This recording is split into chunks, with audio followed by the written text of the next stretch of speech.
Many of you will already have had the pleasure of seeing Jim's photographic presentations in the past, and I'm very delighted to welcome him back again today with his talk on Shropshire wildlife. So, Jim Almond. Thank you.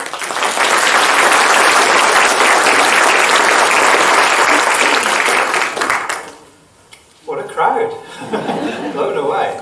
Yeah, you're going to have to use the main auditorium now, aren't you? If you get any more, if you've all got your membership cards. Where's mine?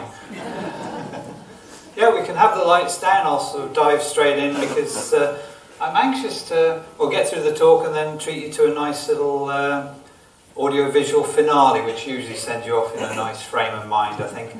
And the talk is Shropshire wildlife. It's unashamedly full of lots of birds, of course, so I'm sure you won't mind.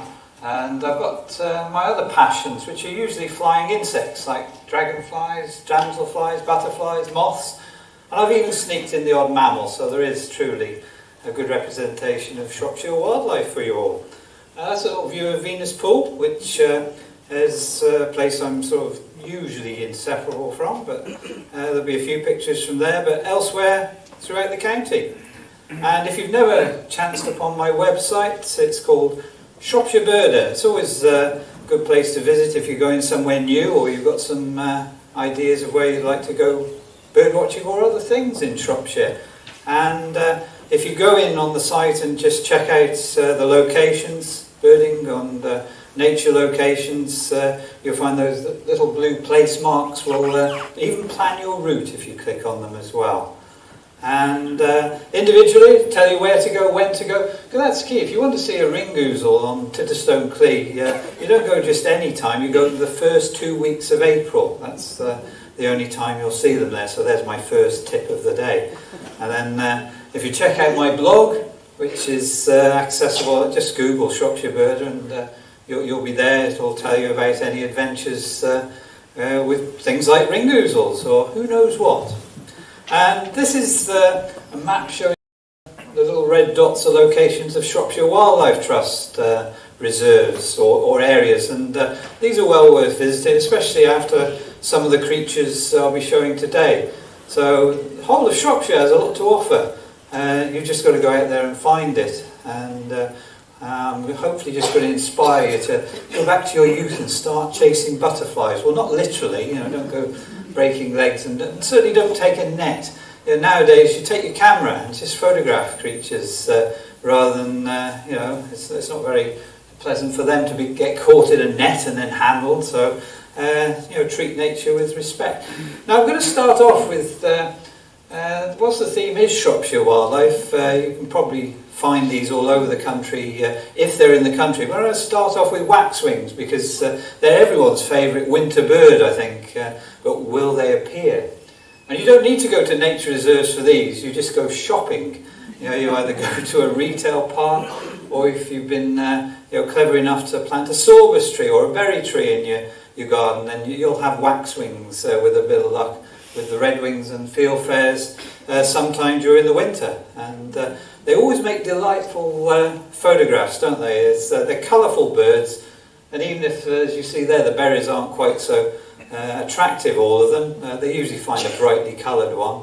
And I remember I was actually not twitching waxwings at one stage, I was twitching berries, trying to get the most attractive ornamental berries, and these took my fancy. I drove all the way to Hereford actually to photograph this particular sorbus tree in someone's front garden. That's always a bit of a challenge. You have to make sure your camera isn't on a line with the house bedroom and things like that. It's quite awkward. But it was all worth it for this particular shot. Even got a toss of the berry in the mouth. And how big a berry do you think a waxwing can swallow? Well, the largest I've seen is this one, a rose hip. My goodness. Yeah, there'll be a few pictures like this in the talk just to amaze you what birds and other creatures can do. Now I'm going to take you back to the winter of 2010-11. Do you remember that? That's my number plate spells the temperature, I think, in minus figures, -10. And this is at Shrewsbury Park and Ride at the Meal Brace area, you know, and just like all the retail parks, they've planted lots of sorbus trees, and you know, while you're waiting for your bus, you could admire the waxwings. This is what they were like. Trouble is, in these sort of conditions, dense cloud and snow underneath, you get very monochrome conditions, but the colours somehow seem to shine through. Just look at them, you know, just picking off the berries, and for every one they pick, several fall to the ground. So what do you do then when you've eaten all the ones that are, you know, tasty enough in the tree? Yeah, you go down to them. And what do you do when you've eaten all the ones that are on the surface? Well, you start digging for them. Yes. And if all else fails, if you're not doing your shopping, or well, this is the next picture's next to Newport, Sainsbury's, I think it was, and there we are. One of my favourite shots, because that hoarfrost after 3 nights of you know, minus double figures was incredible. So it's they couldn't actually get to the berries. A, they were covered in frost, and B, they were frozen solid. And some of the other creatures managed to eke out you know, an existence through these harsh times. If the water's still flowing, then it's business as usual, but would you want to stick your bill and head into that sort of icy water? Well, birds, of course, they're just used to it. It's you know, their normal experience. And apart, these are common snipe, of course. Some of our other regular visitors during the winter are swans. The wild swans, Buicks and hoopers. And if you're not quite sure how to identify them, the easiest way, these are Buick swans. The little, you know, I suppose memento you need to remember is they always have less yellow than black. So if you, or more black than yellow, whichever way around you want to remember it. See how small the yellow mark is on the bill? And interestingly, I've managed to photograph this rather freak Siamese twin pair of Buick swans. Or could it be they're just passing each other? The camera occasionally lies. But that shows quite nicely how the yellow never quite reaches the nostril. So keep that in your mind. That's a Buick swan, or 2 of them.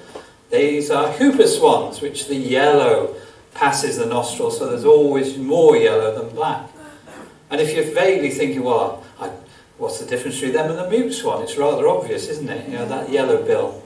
And at Venus Pool, in this one picture, even though the Buicks on the far side are out of focus, that's the only time I've had all 3 species in the camera frame, which is pretty amazing, that actually.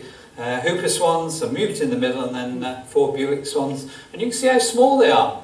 You know, the camera, even though they're further away, it does show quite nicely how small they actually are. And one of the tips with photography is, if you can do it, and my back won't let me do this very often, if you can lie on the ground, get as low to your subject as you can, that you get this lovely or more pleasing angle with the water not being such a harsh wall behind the picture. So those are swans, but we're sticking with the theme of white, and this is a cattle egret. It's a rare Shropshire bird, but nevertheless one was at Venus Pool last year, and another one in the Ellesmere area this year. So just like little egrets 25 years ago, they were national rarities. Birds colonised the UK and then gradually moved their range northwards from the south, which is where they usually are. Now you'd expect a cattle egret to be with cattle, wouldn't you? So this was a bit of a surprise. This is a sheep egret, evidently. But cattle is a misnomer. It's any grazing creature. The dung that they create and the droppings always attract flies, and that's what the cattle egrets feed on.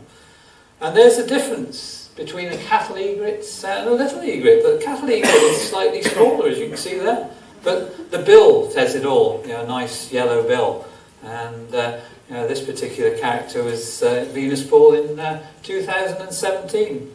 But they've got an elder cousin, and this is the largest egret, which is now, it's actually breeding in the southwest, and it won't be long. We're seeing far more of these now in Shropshire before we see these as breeding birds one day maybe. And this is the great white egret. This is larger than a heron, so it really is the most impressive of the egrets, and even more so when you see it landing.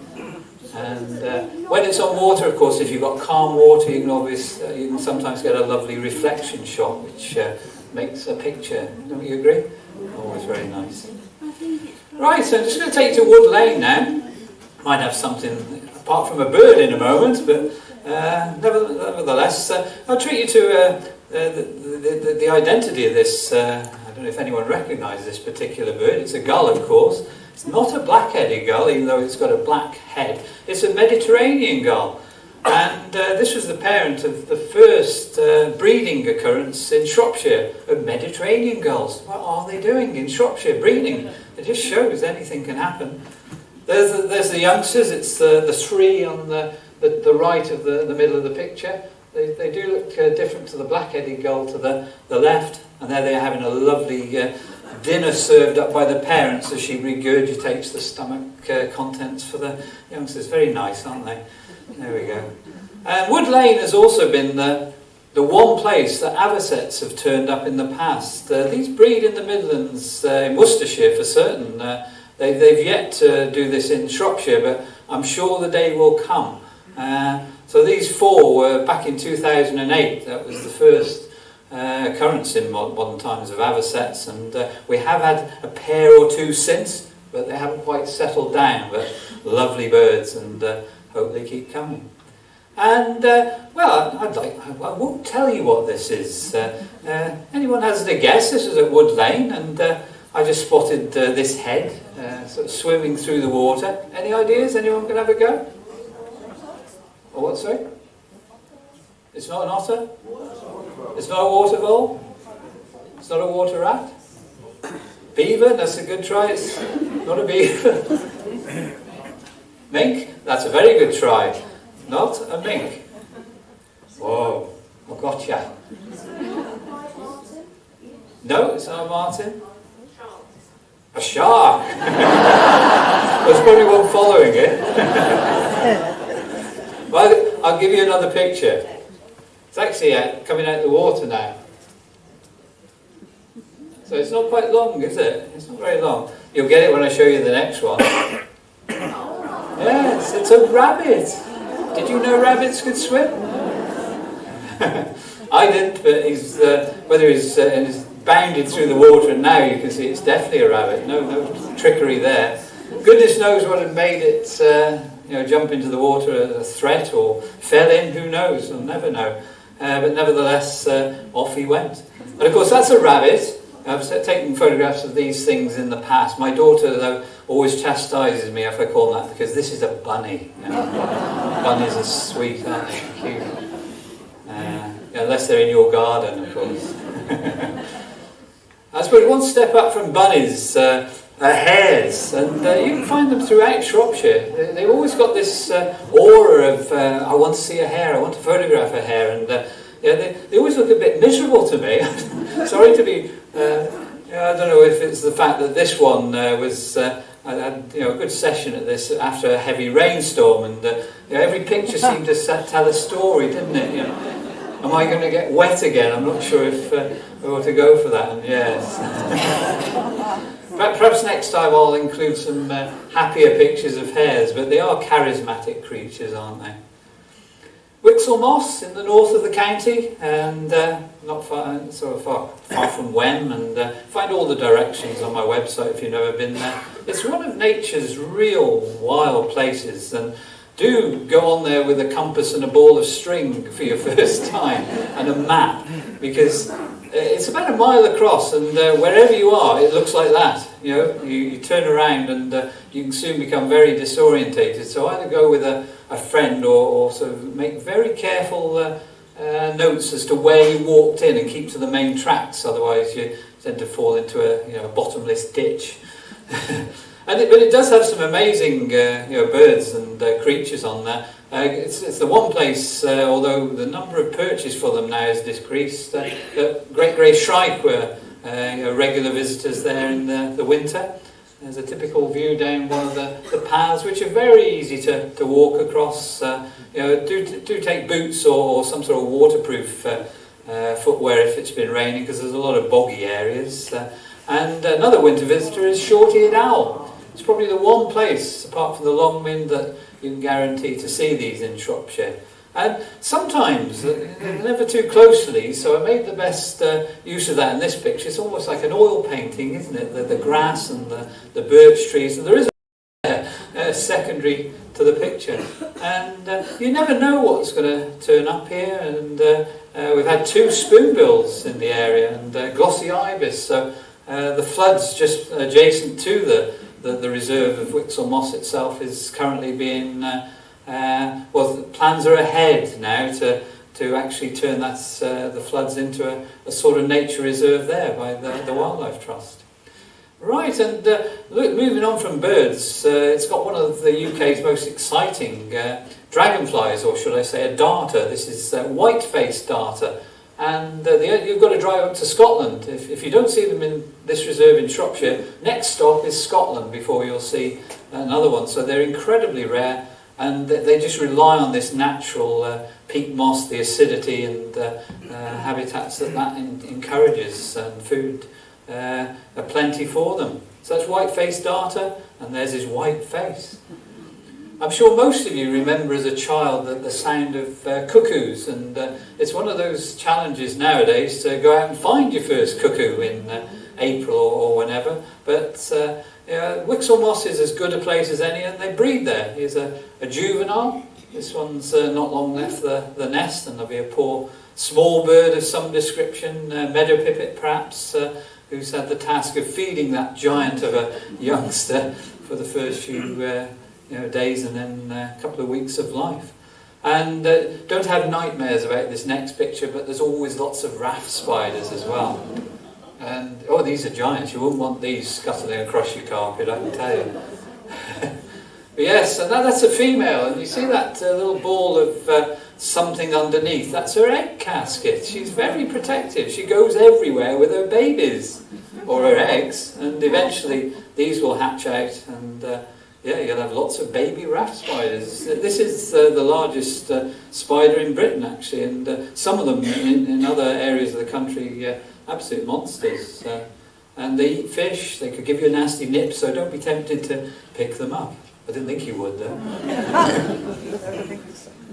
And the butterflies of the flora always helps, and there's plenty of wildflowers there. So brimstone are quite common throughout the county, but there are incredible numbers there. And the males, as you can see, they're yellow. You don't often see the females quite so much because they're white, and I suppose even though they're early, they do get confused with white butterflies. But you can probably tell that this one here is a female. This is and I don't know what these guys are queuing up there, but something is about to happen. This is one of the problems with insects. Their first reflex action once they hatch out is to mate. So males and females, they will both be doing whatever. So we'll see this sort of thing going on with not just butterflies, with dragonflies in a moment.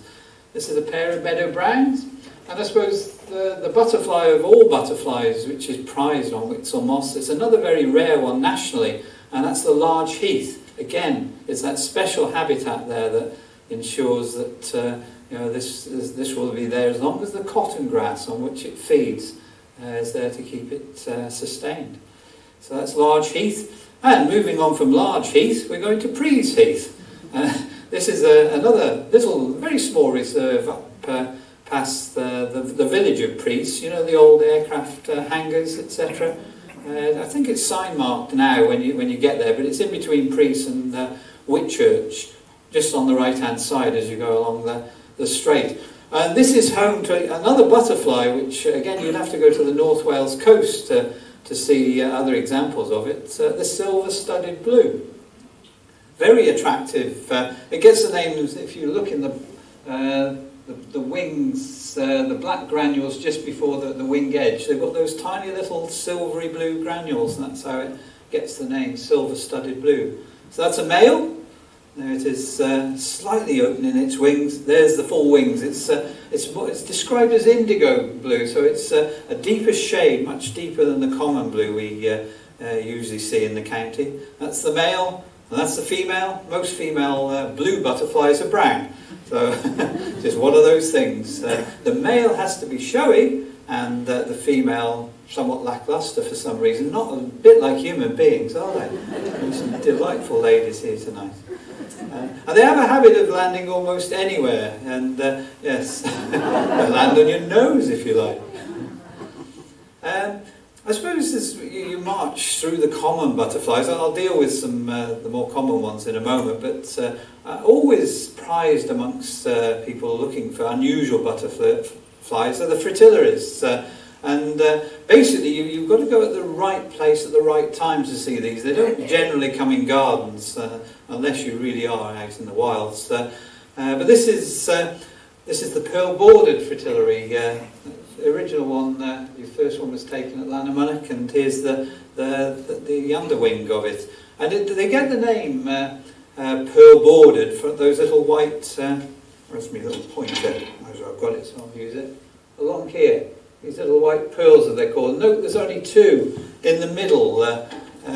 That's a good way to remember this particular butterfly, and it's a good tip for you. Always photograph the underwing as well, because that's where all of the information is that you need for fritillaries. And if we look at this next one taken in South Shropshire, this is at the Wildlife Trust Reserve of Brook Vessons, and this is the small pearl-bordered fritillary. Looks almost identical to the other one, but if we look at the underwing, look at all those white granules, or pearls basically. So that's the small pearl-bordered fritillary. And then you need to go somewhere else as well for another member, the limestone of Wenlock Edge, and you might well find silver-washed fritillary. So you don't find all these in one place. You've got to wander the county looking for them one by one, and then your list of butterflies, well, you'll get it over 30 if you really start looking. Let's go up the Longmynd now. I was up the Longmynd on Saturday, and I'll show you why towards the end of the talk. But it's one of those places. Again, you've got to make a bit of effort. Fantastic for walking up there. And there's always lots of bird life. If it's only just meadowpipits, that's the most common bird up there. And of course skylarks, lots of skylarks. And one bird, at the moment there were a few still there, and they are still just in a bit of their summer plumage. That nice black underside is the golden plover.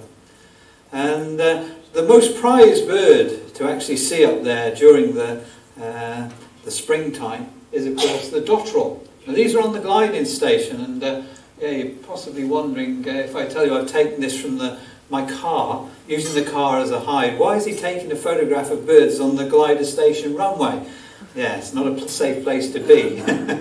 But I was there early morning, and yeah, I'd got permission, or sort of permission. I suppose I was pushing permission to go on in the evening, but early morning would do. And yeah, this is the female dotterel. Isn't she beautiful? Wouldn't you move heaven and earth to go and see that? Well, I did, and sat in the car just trying to get all the angles. And it's unusual in birds. As I said, with insects, the female is usually the less showy, but it's reversed in dotterel. The female is by far the showiest. That's the female, and this is the male. It's slightly more dowdy, and he does all the housework. He looks after the children, the nest and everything, while she goes gallivanting out. So that really is role reversal. And it was while I was photographing this picture, I noticed this lady stomping across the runway towards me, and I thought, oh my goodness, yeah, I'm in trouble now. I'm not really meant to be there. So she marched over to me, and I had the window down taking photographs, and muttered those immortal words, "Would you like breakfast?" So yes, so I got invited into the clubhouse for breakfast. And I was, what menu? I had a bacon sausage and egg butty, and here they are being served with one of my friends. So there's a cloud after, a lining after every cloud. Yes, and I'm going to nip into Venus Pool now. We haven't been there too much, have we? Just to show you, if you walk the meadows, certainly during April, you've got all these green-winged orchids. There's literally thousands of them now, and it's the best place to see them in Shropshire. It's one of those flowers that you need time to establish a meadow, but time has certainly worked, and they look absolutely fantastic. And in spring, the birds are a delight. I'm always, one of my favourite group of birds are waders, and little ring plovers, that's nearly always one of the first to arrive there in early April. And that yellow orbital ring around the eye, you can always tell them from ringed plovers, which can also turn up, but little ringed plovers hang about a bit longer and they often fail, but try to breed there as well. There's red legs, red shank, green shanks and green sandpipers will also turn up, and common sandpiper, there's been one or two there present for the last month or so. They seem to hang around in spring and autumn, so always something interesting to see from the hides there. And from that particular, I'm not going to show you the whole series. I've done this, I know, here in one of my previous talks, but for anyone who hasn't witnessed my great crested grebe with the mouthful, I'll spare you the gory swallowing bit. But after a good meal, it's always good to sort of celebrate, isn't it? Now I'm going to turn my attention to herons today, and herons, these are a little bit grisly, I suppose, but a heron's got to eat, basically, and I've never been more amazed by I've seen them eat a mole and an eel and all sorts of things, a moorhen as well, but they will have a go at large fish, and whilst the grebe took probably about 2 minutes to swallow that last fish, this heron swallowed this fish in about 3 seconds. It was just down the throat, and this was in a burst and then gone. And I thought that was going to be the most amazing sight I would ever see, but literally just 3 weeks ago there's quite a few carp in Venus Pool, and they spawn, and there's been lots of fry being caught, and I chanced upon this heron just starting to eat this particular specimen. Now, what's going through it? Is it possible? Can a heron eat a bird a fish that size? There we are. And it was right in front of the hide, so I had no chance to look away. I had to take the picture. I'll spare you the next minute or so while it was lining it up. And yes, you can just about see the carp shape in the throat there. Yeah, so always, despite the fact that they're common, always keep an eye on herons. You don't have to watch them all the time, but just be aware of splashing and something happening. Right, South Shropshire now. And, well, I needn't have said South Shropshire for red kites. They're all over the county now, north, south, east and west, although the north and east is the least populated. But anyway, if you go south of, once you're south of Church Stretton, it should be a regular sight while you're driving along. And the Ludlow, Craven Arms area, more so. This is a juvenile one. They've always got fresher colours and quite darker as well on the wing. And they'll be just roaming around looking for their favourite quarry, I suppose. They don't catch live animals. It's always dead prey, and it's usually lambs during the lambing season, and then anything dead they can find at other times of the year. So down in South Shropshire, if you've never been there, there's a little reserve that's well worth going to in the spring if you like dawn choruses and stuff like that. It's called Clunton Coppice, and it's a mixture. You've got either this wood just off the road, there's a car park there, just turn right by the sign, and you can either walk along the road and then up into the woodland, or the adjacent hillside, where the first thing you'll see and hear is tree pipits. It's not a bird you'll see anywhere else apart from the high areas in Shropshire. You certainly don't see them on the lowlands, Venus Pool or anywhere like that. So you need to go somewhere up high in a plantation, conifers, etc., and you should find tree pipits. In the woodland you'll also see wood warblers, and these are the most amazing birds. It's a bright yellow warbler, as you can see there, the colours coming through with a white underside, so it really does a treat. And any of the streams in these areas will usually hold dippers. Just look for a bridge, and that's the area to concentrate on. They always nest under the bridges, and you'll see them toing and froing, certainly during April and then into May, as they have young maybe, and just sitting in the middle of the water. And it was just by the village of Clunton that I'm ashamed to say that this is never a very easy creature to photograph in Shropshire. And I managed to get my first and only shot. This isn't a rabbit, of an otter. Yes, and I have to say, and it's a shame on me, I never even tried. There were pictures all over the local Facebook groups, etc., of an otter that was in residence just down in the river outside here. It was roaming from the county ground to the Welsh Bridge on a daily basis, basically. I never bothered, but there we are. Did anyone manage to see it? Yes. No, there you are. Yeah, nature is all around us, and you just got to be lucky or in the right place. Damsels and dragons. Well, I don't know why or how I got into these. I've now photographed every breeding damselfly and dragonfly in the county, and quite a few more in the country. They're fascinating creatures, and this is the first one, if you've got a garden pond, that you get. This is the large red damselfly. And next, the blue damselflies, there's quite a few. This is the common blue damselfly, and they sort of lock themselves together in that, remember the butterflies sort of embrace, but you can tell with damselflies that it's sometimes love that's driving all this. Yes, I've engineered that one slightly, so I've changed it, it's just slightly angled so that the heart rings true. The azure blue damselflies, however, join together quite differently. This is their modus operandi. You wouldn't think it would work, do you? But he's copulating with her while she's laying eggs. And sometimes it gets really interesting, because not just 2, but 4. Never quite worked what's going on here. Like the males are sparring, like having a boxing match at the same time. And then we move up from damselflies to the smaller dragonflies called darters. It's a common darter, and they basically tie themselves up in a knot and hope, I guess. Slightly up from them are the chasers, and count the black spots on each pair of wings, and you've got a 4-spotted chaser. So it's a good little mnemonic there to 4 spots, 4-spotted chaser. And when you look at a dragonfly, you actually see to the eye from a distance a single dimension, don't you? But if I go in close and looking at the wing, how it's constructed, it's like one of the old World War I planes with struts. It's 3-dimensional.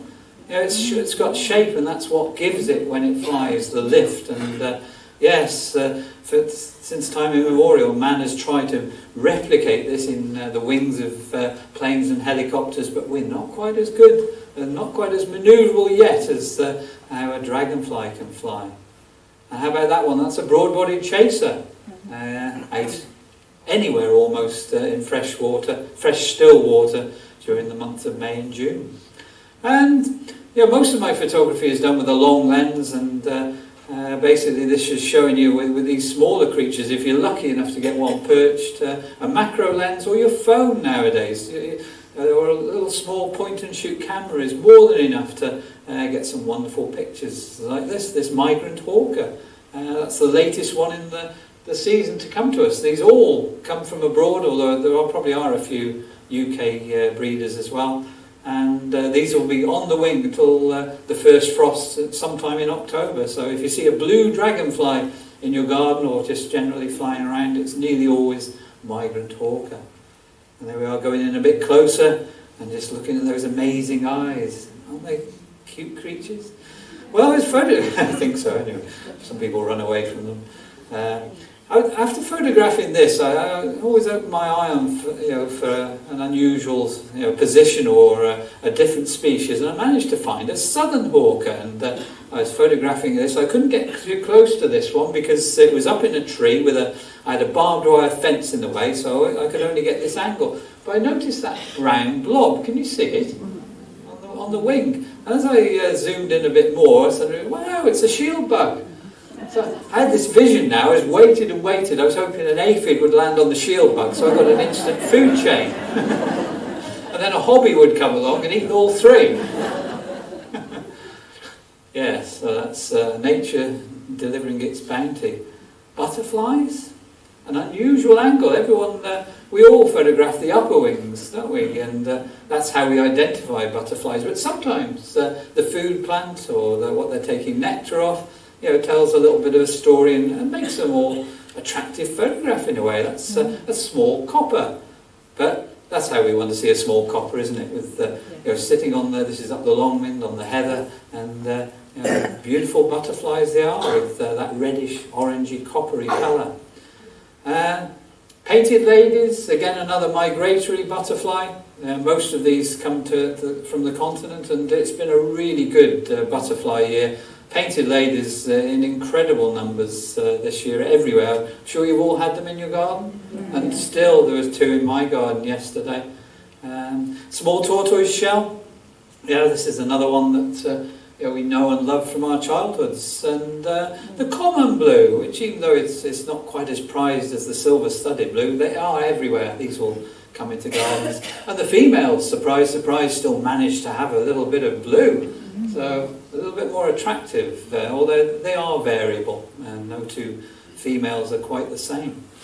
And we're still on the look now for new butterflies coming in, and it's only in the last 5 years that brown Argus has become a breeding butterfly in the county, and Venus Pool is a good place for these now to see. They literally have settled down, and you can almost guarantee to see these in usually July. Just go to the reserve and walk in the pasture behind the car park. It's an amazing sight when they're all in full flow. And I suppose now is the time to admire all the red admirals. They keep going as well, just like the painted ladies, and a lot of these fly from Europe to come and eat our pollen and nectar and have a good time. Isn't that beautiful? It's one butterfly I remember from childhood. It's probably one of the creatures that makes you as one with nature. So red admiral, and we also have white admiral in the county. Only one area though, and that's the woodlands near Dudmaston Hall, although the best place to see them is on the opposite side of the road in the little reserve there. That's white admiral, and there's the underwing. And once in a blue moon, it's usually about every 10 years, we get an eruption of continental butterfly that comes over. Yes, there we are, clouded yellow. I think I took that back in 2008, and last year was the first time they were here in good numbers before then. And how about this butterfly? Oh, sorry, it's a black-headed gull diving into the water. It looks rather butterfly-like, doesn't it? Perhaps he was being chased by this. Yeah. Now, do you like snakes or not like snakes? I'm sensing a little bit of, you're not passionate. Well, I haven't got any pictures of adders, certainly not in the county, but this is a grass snake, and they won't do you any harm. I suppose in theory they could bite you, but you'd have to be doing something pretty unpleasant to them to force that to happen. So grass snakes will turn. They usually like somewhere where there's water, and these were taken at Venus Pool, which is a fantastic place to see them. They're not always slithering around in front of you, of course. You've got just to the left of the main hide. When we cut the ragwort, it's all thrown in a pile to the left of the hide, and if you just look down the window, the side window, you can often see them, as you see here, just sitting on the pile. That's just taken with a phone, I think, or a macro lens through the side window. Male and female grass snakes cuddling up. Oh, isn't that sweet? Well, I mentioned Wixel moss. I know I'm going to take you. This is talk about a ball of string. You need a helicopter to get you in and out of this place, I think. Catherton Common, which is down in the south of the county, and turn right at Ludlow, go past Hitterston-Clee, and you're into that general area. If you can find this peat bog, that's an achievement. But I think I've got directions on my website, and if I haven't, just ask. It's one of those places, unlike Wixel Moss, which is all stagnant water. This is running acidic water, and it basically encourages incredible plants to grow, like this sundew. In fact, you always feel guilty actually going on there and walking, because it's literally a carpet of moss and sundew in some of the areas. And as you see there, isn't that an amazing little plant? And the dragonflies there are equally... you won't see them anywhere else apart from this one, maybe on the Longmynd, and that's the golden-ringed dragonfly. It's always one that everyone enjoys. Looks a bit waspy, doesn't it? But it won't sting or bite you. They're all completely harmless. And another one there is the keeled skimmer. which, yes, well, I know and love these two, and I'm now going to show you a creature which I don't know and love. Does anyone recognise it, just out of interest? It's no, it's not a hornet. I'll spare you all the the ritual of trying to identify this one, because I've only ever seen two of these, but I've been bitten by loads of their smaller cousins, the horseflies. And this thing is the dark giant horsefly. If you like statistics, it's actually the heaviest fly in Europe, and you know when one is around, it's a bit like a Vulcan bomber buzzing around you. And in fact, someone said hornet. The first thing I thought, it's the size of a hornet. So this particular one, I saw it and I thought, oh my God, it's a hornet. I started photographing, and I think, well, it's more like a hoverfly, but it's only when I did some research. It's Tabanus suditicus, the dark giant horsefly. And it actually, it's a real pest in Europe, where it literally tears the hide away from cows and horses. And when you get a close-up, you can see the little mouth parts, which, they're like sabres and incredibly tough, so it can bite through hide even. And after I photographed this, I went to take another shot, and it had gone. Oh my God, I started screaming.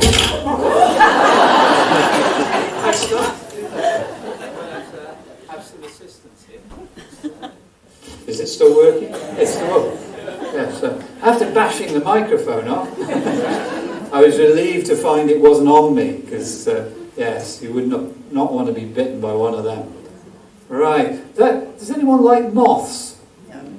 Yes. Well, I've had some interesting experiences. This is only in the last 3 or 4 years. They've just sort of happened. And I was out in the garden and doing a bit of tidying up, and I went to brush these leaves away. I saw these, what looked like a brown leaf on these orchids in the garden. And I suddenly realised when it didn't brush away, it was a moth clinging on. And it's a hawk moth, the eyed hawk moth. And I suddenly realised then that my garden was becoming a bit of a magnet for some of these interesting hawk moths. And another one, which is slightly different, but nevertheless a bit of a brown job, not too attractive, was the poplar hawk moth. And when I saw these two, I thought, well, there's one more. I know there's one more hawk moth that I'd love to see. And basically, the first evidence I found of one was this. And I'll give you a tip. If you've got fuchsias, you may well have these. Does anyone know this particular caterpillar? Elephant? It's the elephant hawk moth. Well done. And if you want a clue to its size, well, you know fuchsia flowers. Here's my finger. Yeah, nearly the length of your finger. And if you go in close on this thing, I could actually hear him munching, and I watched him. You can hear the munch, and that leaf, literally, the one side of that leaf was gone in about 30 seconds. You just hoover it up. And they get the name because they can rear their head up, almost elephant-like, sort of when they get threatened. So this is the larvae, and that's the problem for you as gardeners. They will eat your fuchsias, but this is the adult. Isn't that beautiful? I think it's one of the most beautiful of the British moths. The last one here, these different angles, looks a bit like Dracula, doesn't it, with the teeth there. So that's a night-flying moth, of course. This is a day flyer, and I photographed this on Wixel Moss. This is the ruby tiger, and I was lucky enough to find one, and then incredibly lucky to realise there were actually two. And look what they were doing. It's a sordid life being an insect, isn't it? And I photographed these. They went on my website, on my blog actually, and they sat there for probably about 3 years. I don't know if anyone ever looked at them even. And then I got an email out of the blue from America saying, "We've noticed." Do I have to do an American accent? I don't really do it. We've noticed. I won't.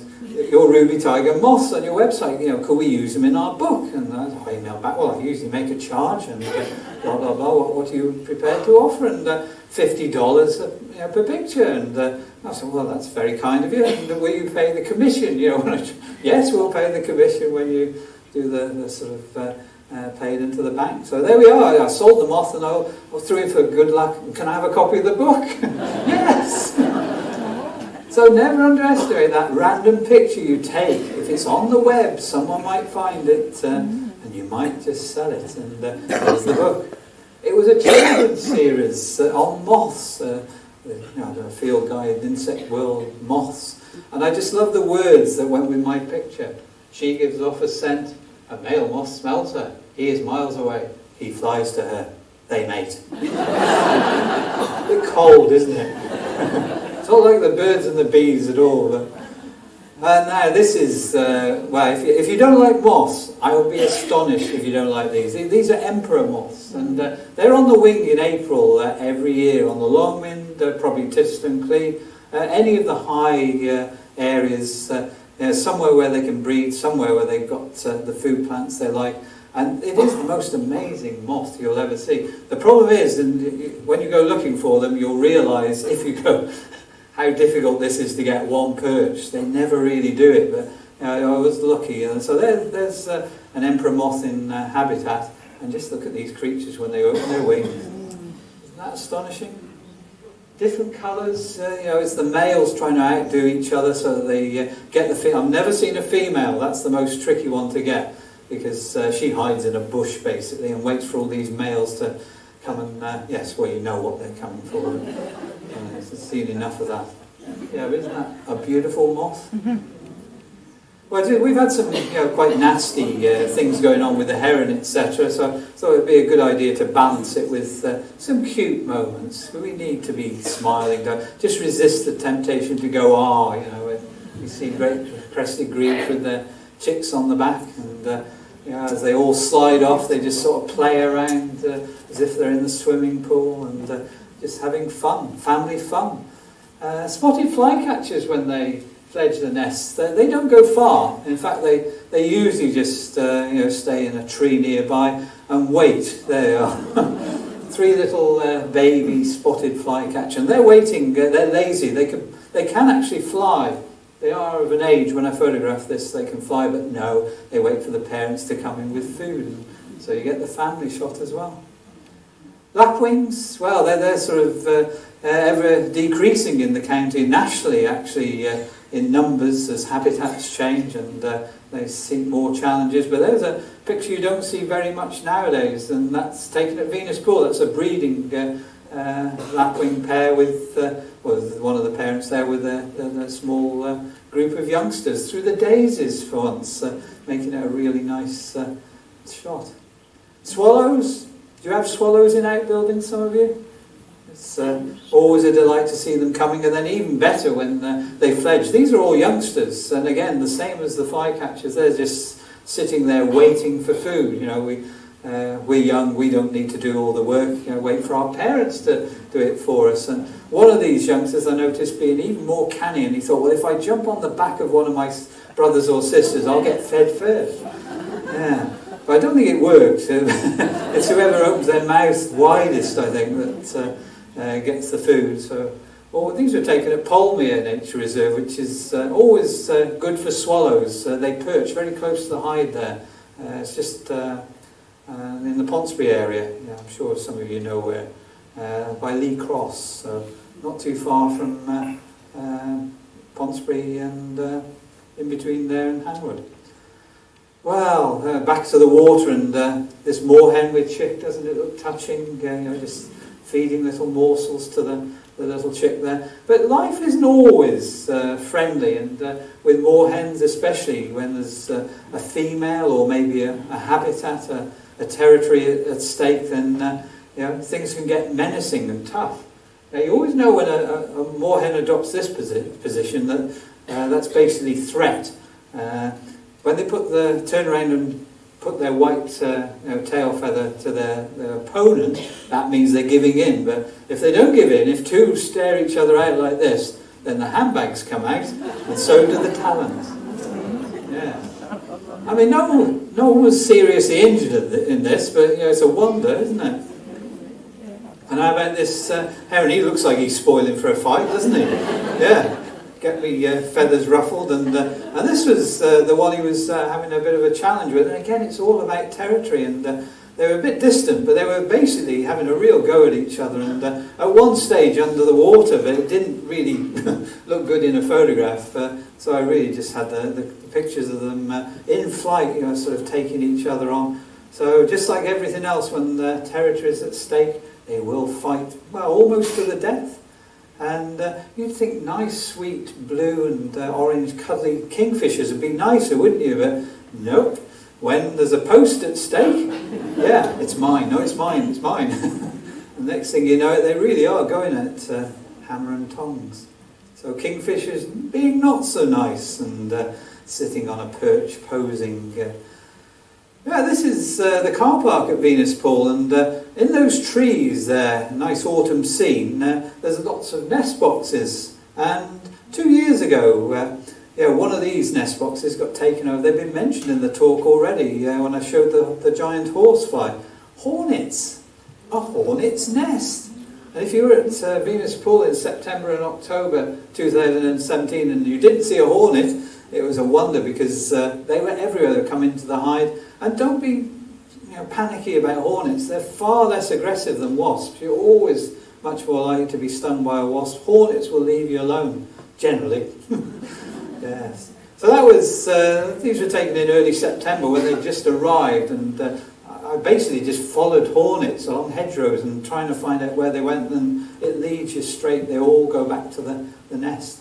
And as it developed a little bit more hornets. And then they started to extend. They got their little papery structure inside the nest box. And by a month later, this is what it looked like. They created all this on the outside of that nest. Incredible.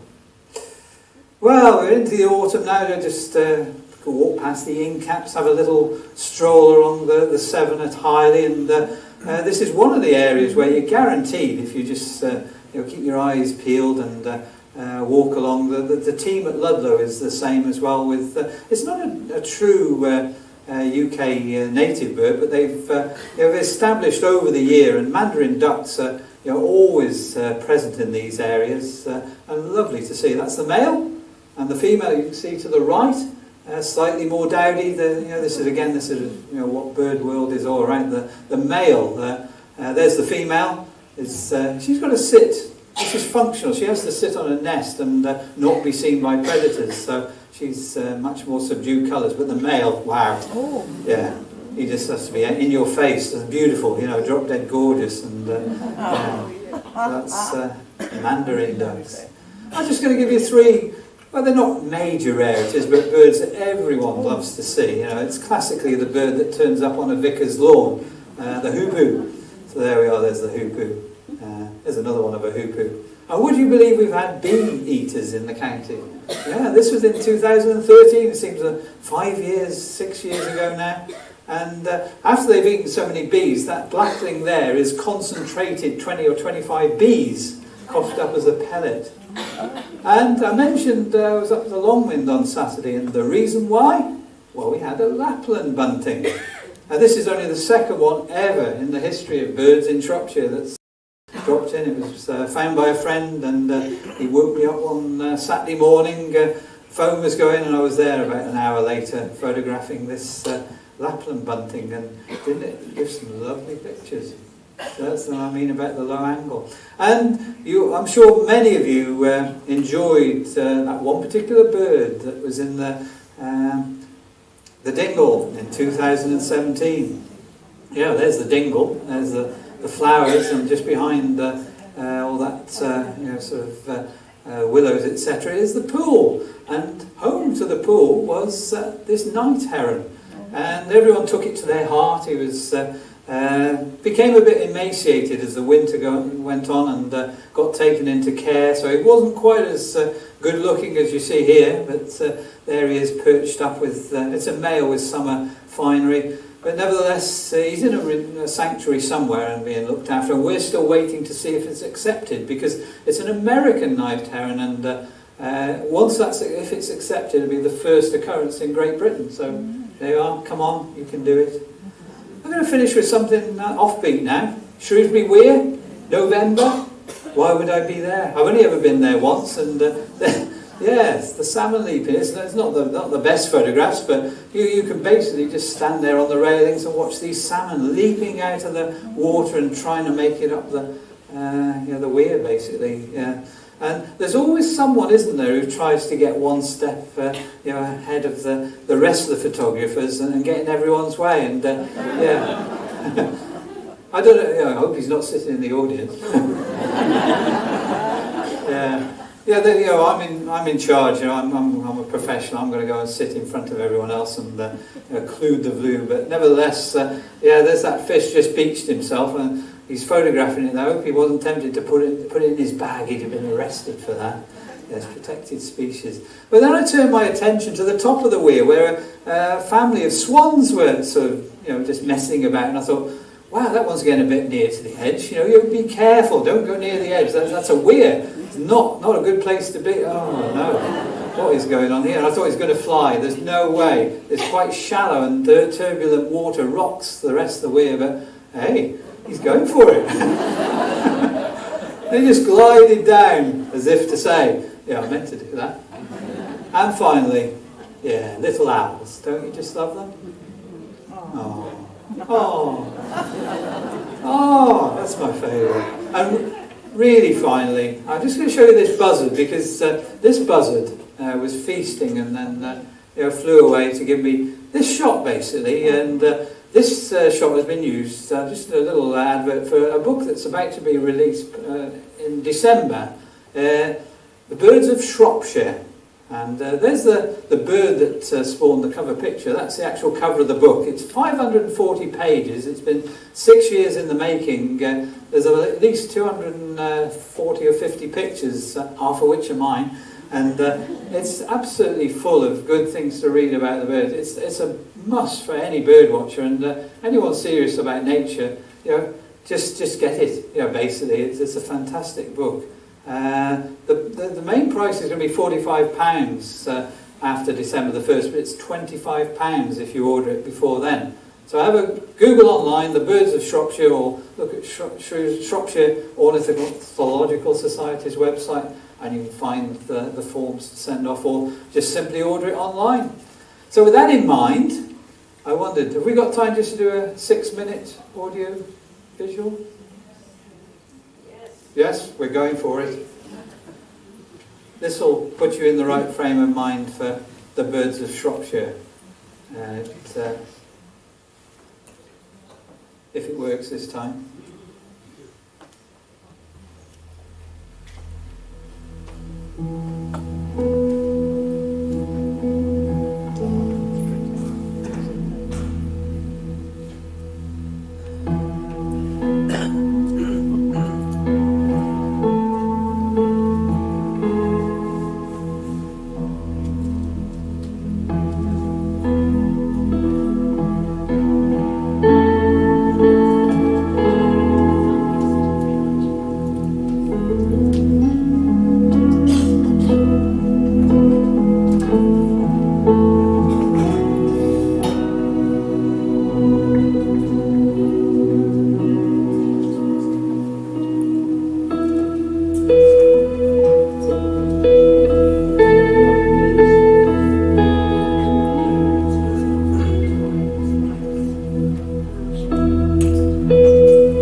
Where's Venus Pool? You know where Cross Houses is? You know, just outside Shrewsbury. Yeah. Basically, go to Cross Houses. It's about a quarter of a mile past there. On your right, you turn right. There's quite the gypsy encampment, as I call it. Just turn right there. Go for about half a mile, passing the entrance to a hall on your right, and then you'll notice a little pull-in car park. There's room for about 20 odd cars there on your left, and basically park your car, turn left, walk down to the pool, which you'll see, and the main hide is right in front of you, and then or explore elsewhere. There's sign boards everywhere, so you can see where to go. Yeah, have a good day out, or morning, or whatever. Yes. What's the lifespan of a butterfly? Not very long. They don't. I mean, they're, sort of weeks really. Yeah, if that. Days, possibly, which can be due to lots of things. Birds eat them. The weather. It can all have a big impact. They don't none of them overwinter. They all just leave eggs, which either hatch. They're exactly the same. Yeah, they spend a lot of their time under the water as a larva, but then emerge in the spring. So it's all geared to, no matter what nature throws at us, they've found a way to survive it all. Do you know what happened to the curlew? The what, sorry? Curlew nest. Yeah, you mean in Shropshire? Yeah, I don't think anyone. There's lots of theories, and the biggest problem is habitat and changing habitats, and ironically, some of the predators gaining a foothold. Things like foxes. Basically, curlews were nested in lower ground. They're now retreated, basically the high places like the Almond, etc. And they don't do very well where they're disturbed. So, yeah. They had one that was stop. Oh, yeah. Well, the idea is to keep any sort of 2- and 4-legged predators away from them, basically. Yeah. Oh, I don't know. That sounds like an individual nest. I'm not sort of aware of individuals.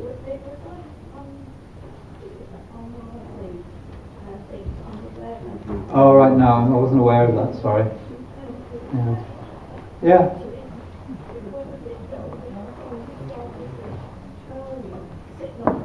Yeah. I've spared you that then, haven't I? No dullness here. Thank you.